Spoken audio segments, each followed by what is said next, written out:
Hey everybody, I'm just making this video so if anybody has a 2010 to 2015 Camaro and they plan on putting a 2.5 gauge in, PLX, odometer, what have you, kind of gauge in your AC vent, then this might help you out.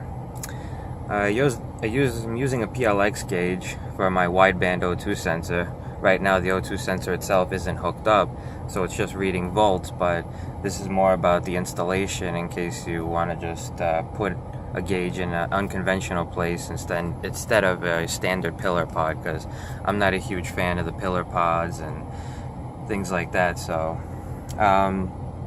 the gauge mount itself is actually from a Roush Mustang. I have the part number. I'll put it in from JEGS. It's a Roush Mustang and Ford F-150 gauge mount itself. It goes inside the gauge. It goes inside the vent itself, and you know you have to take apart. Obviously, you have to take apart your vent, and there's very little modifications at all. The only modification I actually had to do was take apart my vent itself. And then the Mustang gauge has two little tabs that stick out that are maybe 1/4 of an inch that stick out. I guess it clips into the Mustang mount or vent itself. But if you shave those tabs off and then use some sort of silicone or glue or what have you, it slips right into the factory Camaro vent itself. So there's no real cutting, shaving, and it still works. I'm still getting AC coming out of this little perimeter right here on the edge. There's still a little, I would say, 1/4 inch area around, which is why I like this gauge so much. So I still get my heat and AC coming through a little bit. And the wiring was really easy to do. So for a 2010 up to 2015 Camaro, mine's a 2015. Let me shut this thing off so we don't get any ambient noise. This is the actual factory vent itself. No modification, no cutting whatsoever. The wires for the gauge just slip through the side, and just, you know, with the foam and the vent up against it, it makes a nice seal. I'm still getting AC and heat coming through. So for the wiring, for the power, I used the air diffuse circuit, put in a 10 ampere. And for key ignition power, there's two 20 amp power outlets. One of them goes inside the armrest, and one is your cigarette lighter up front by the stick shift itself. Here's the stick shift one, and the one inside the armrest.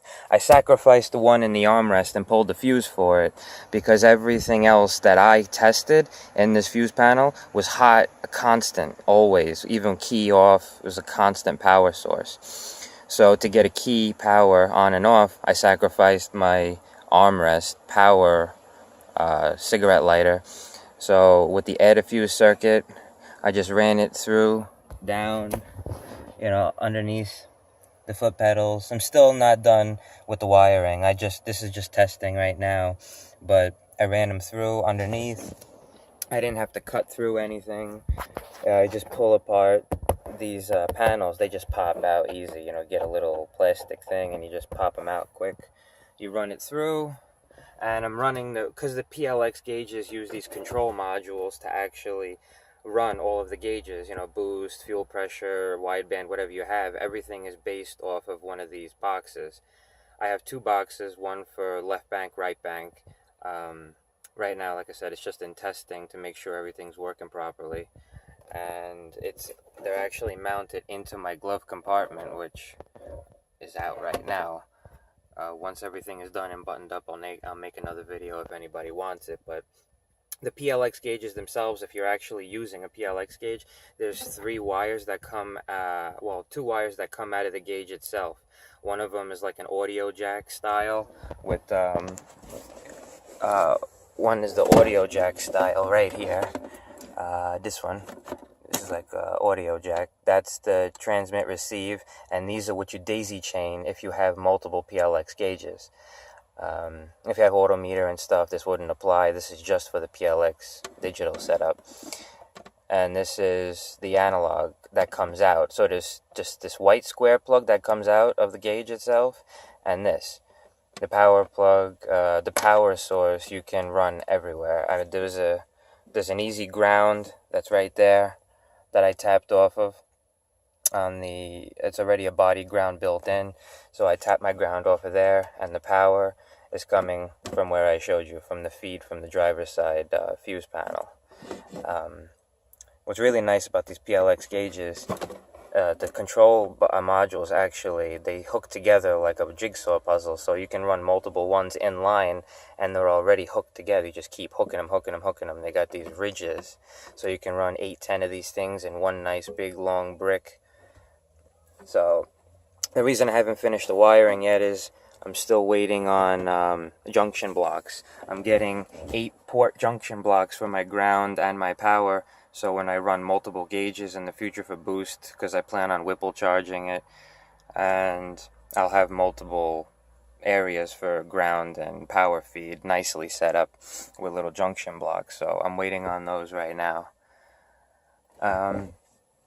But yeah, I mean, that's basically it. It's really easy. Everything can be fully reversed without to go back to factory. Nobody would ever know. The only thing I'd have to get is probably just a new glove compartment box, because I did have to cut the back for the back of the glove compartment box for the feed, so I can get to my wires.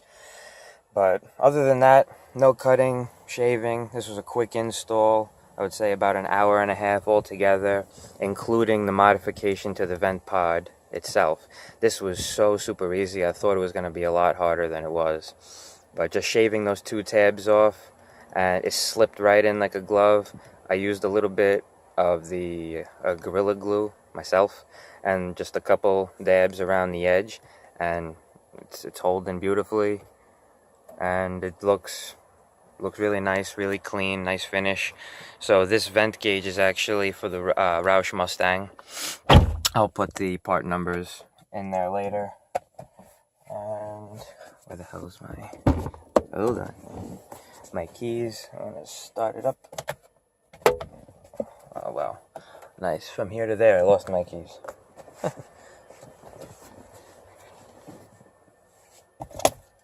Oh, well. Well, you saw the gauge before. And if you have any questions, just, write them in. Oh, wait, here we go. I found them. They were on the seat. So when these gauges start up, if you're watching this video to see how the PLX gauge itself works, this is the DM6 multi-gauge. You can hook up tons of, I believe they said it's either 16 or 32 gauges to this one gauge, because it's a touch screen. So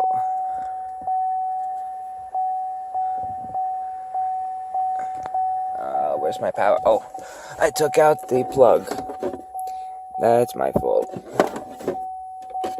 Alright. Transmit. TXRX. There we go. So when these gauges start up, right now, like I said, I have it set to volts. If you really want to know a lot about these gauges, the website and the techs are great. They helped me with some of the wiring questions I had, as far as when it comes to the actual wideband sensor setup, because they get a little tricky. But they're all touchscreen. You can change through line graph, bar graph, all sorts of. You can run if you have the minimum, maximum. What else here? Wideband, health, reaction, wideband, and just, yeah, there's a lot of different features and functions with these gauges. They're really cool. So, alrighty. Any questions? Write them in the comments section and I'll get back to you as soon as possible. Thanks for watching. Bye.